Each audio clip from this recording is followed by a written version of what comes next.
తెలంగాణ జాగృతి కార్యాలయంలో కవిత నిరాహార దీక్ష కొనసాగిస్తున్నారు. ఖమ్మంలో అరెస్ట్ చేసిన పోలీసులు ఈ ఉదయం హైదరాబాద్కు తరలించారు. అయితే ఇక్కడ కూడా కవిత దీక్ష కొనసాగిస్తున్నారు. ఖమ్మం నగర శివారు ప్రాంతమైన వెలుగుమట్ల భూతాన్ భూముల్లో ఇళ్లను కూల్చివేయడాన్ని నిరసిస్తూ కవిత నిరాహార దీక్ష చేపట్టారు. గత అర్ధరాత్రి హైడ్రామా నడుమ ఆమెను పోలీసులు అరెస్ట్ చేశారు. అరెస్టులతో తన దీక్షను ఆపలేరని కవిత స్పష్టం చేశారు. ఖమ్మం అంబేద్కర్ భవన్ వద్ద నిన్న రాత్రి ఆమె దీక్షకు దిగగా పోలీసులు అదుపులోకి తీసుకున్నారు.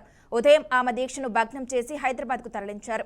నేడు ఉదయానికి హైదరాబాద్లో ఉన్న జాగృతి కార్యాలయానికి చేరుకున్న కవిత వెలుగుమట్ల బాధితులకు మద్దతుగా తన దీక్షను అక్కడే కొనసాగించనున్నట్లు తెలిపారు. ఇక బాధితుల ఇల్లు కూల్చిన ప్రభుత్వమే వారికి పునరావాసం కల్పించాలని డిమాండ్ చేశారు. ఇళ్లను కూల్చివేసిన చోటే తిరిగి వాటిని నిర్మించి ఇవ్వాలని డిమాండ్ చేశారు.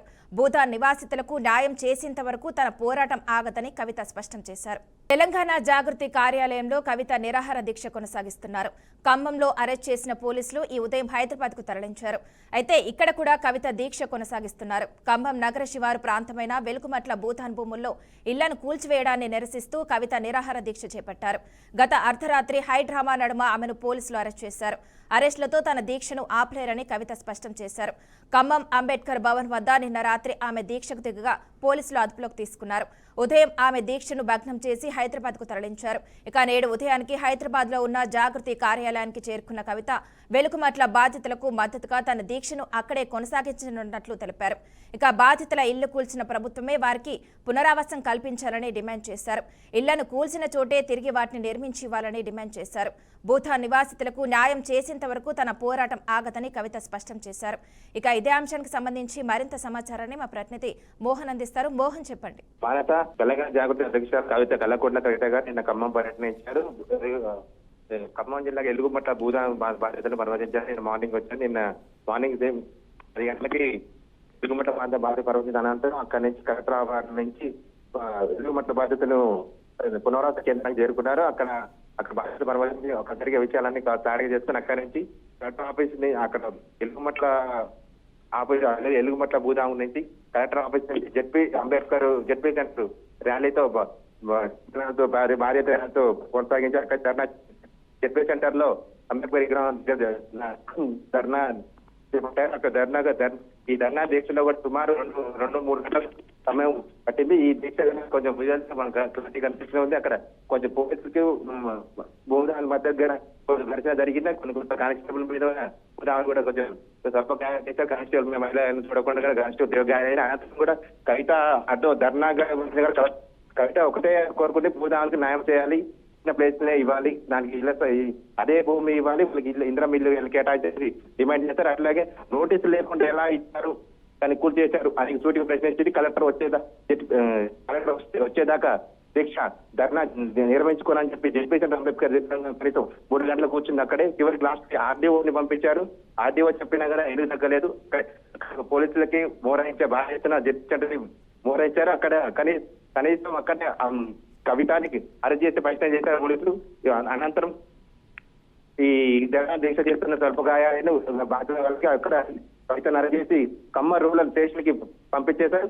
అనంతరం మళ్ళీ కొంచెం రాబోచ్చిన తర్వాత మళ్ళీ టైం చెప్పుకుని మళ్ళీ ఈవినింగ్ టైంలో రాత్రి మళ్ళీ నిరాహార అంబేద్కర్ పునరావాసం భూదా బాధ్యతలు పునరావాసం అంబేద్కర్ దగ్గర నైట్ దీక్ష చేపట్టారు. ఆ దీక్ష పోలీసులు పంపించారు. అయినా కానీ ఎవరు మాట వినకుండా భూదాలకి న్యాయం జరిగే వరకు పోరాడతామని చెప్పి నైట్ దీక్ష కొనసాగించారు. నెలరే అక్కడ ప్రాంతం నుంచి పోలీసులు మురాయించి దాని ఇంట్లో దీక్ష చేయొద్దని చెప్పినా కానీ నెక్స్ట్ తెల్లారే పోలీసు సుమారు 600 మహిళలతో పోలీసులు వచ్చి కవితకు మార్నింగ్ ఇయ్యాల ఉదయం పూట అరెస్ట్ చేశారు.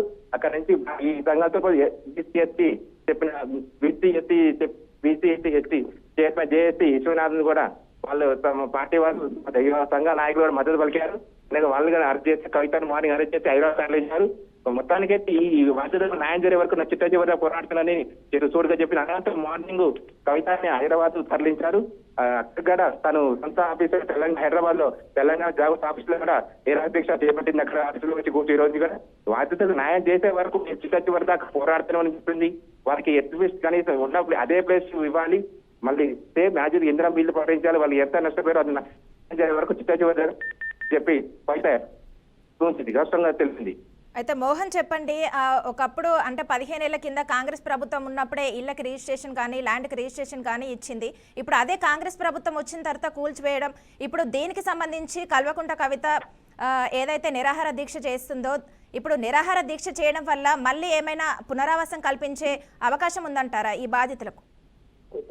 ఓకే, తుమ్మల క్యాంప్ ఆఫీసర్స్ చెప్పారు ఆల్రెడీ వాళ్ళకి. తుమ్మల క్యాంప్ ప్రెస్ రిలీజ్ చేశారు. నిన్న ఇంటర్మిల్లు చేపట్టని చెప్పి స్పష్టంగా నిన్న సీఎం రేవంత్ రెడ్డి సమావేశం మీటింగ్ లో కూడా సీఎం రేవంత్ రెడ్డి గారు స్వానుకులను స్పందించారు. అయినా కానీ గతంలో గతంలో ప్రెస్ మీట్ కూడా పొంగులేటి గారు ఈ నెల 15వ తారీఖు అందరికి ఇందిరమ్మలు ఇస్తామని చెప్పి ఏ గ్రామ ప్రాంతం చెందిన ఆ ప్రాంతంలో ఉన్న వారికి ఇందిరమ్మలు కేటాయించడానికి స్పష్టంగా తెలిపారు. ఈ అట్లాగే ఉమ్మడి ఖమ్మం జిల్లాలో కవిత రావడం వల్ల ఎక్కువ ఆట టాపిక్ గా మారిపోయింది. ఉమ్మడి జిల్లాలలో ఈ భూమి దగ్గర న్యాయం జరిగిందని చెప్పి కొంచెం భరోసా కల్పిస్తున్నారు.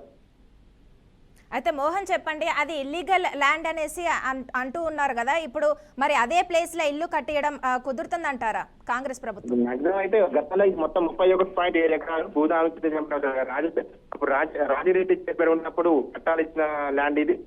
ఈ ప్రకారం చూసుకుంటే భూదామి అది పేదరికంగా చెందుతుందని యాజ్ నామస్పక కోర్టు గారు వాళ్ళు తెచ్చుకున్నారు. అది నామస్పకంగా చెల్లిస్తుందనే అవకాశం ఉంది.